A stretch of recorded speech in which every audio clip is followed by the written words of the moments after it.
concerned that the missile defense system designed to protect American cities is insufficient by itself to deter a North Korean attack, the Trump administration is expanding its strategy to also try to stop Pyongyang's missiles before they get far from Korean airspace.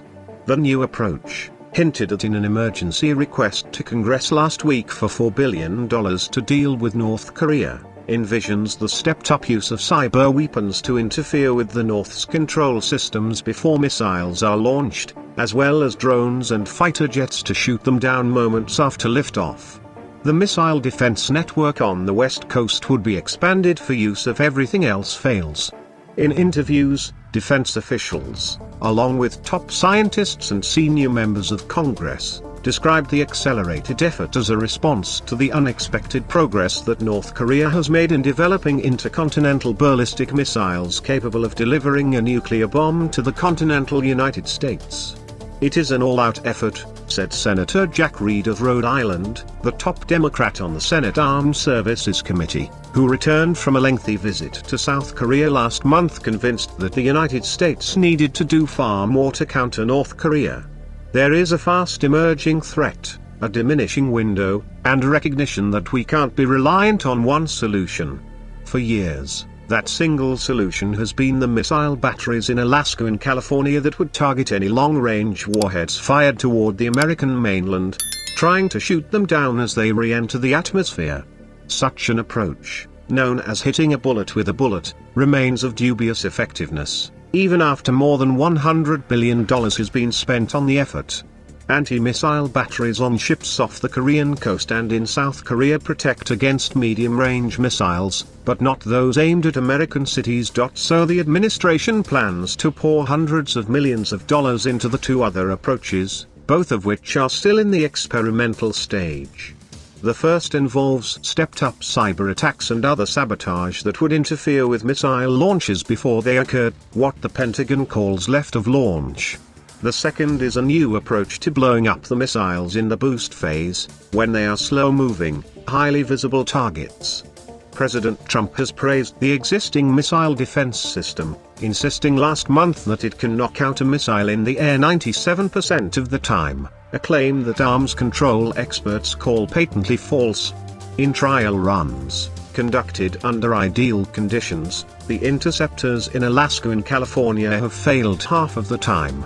And the Pentagon has warned administration officials that the North will soon have enough long-range missiles to launch volleys of them, including decoys, making the problem far more complex. That helps explain the rush for new protections. They're looking at everything, said Thomas Carrico, a senior fellow at the Center for Strategic and International Studies in Washington, who recently led two anti-missile studies and closely monitors the administration's planning. What you're seeing is a lot more options on the table.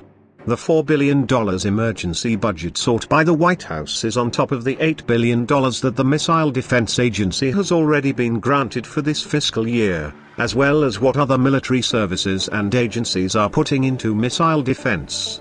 Another $440 million was moved from existing programs to anti-missile work 2 months ago, as the North Korea threat became more serious. In the emergency request to Congress, and in documents made public by its committees, the precise use of the funds is cloaked in deliberately vague language. Hundreds of millions of dollars, for example, are allotted for what the documents call disruption, defeat efforts.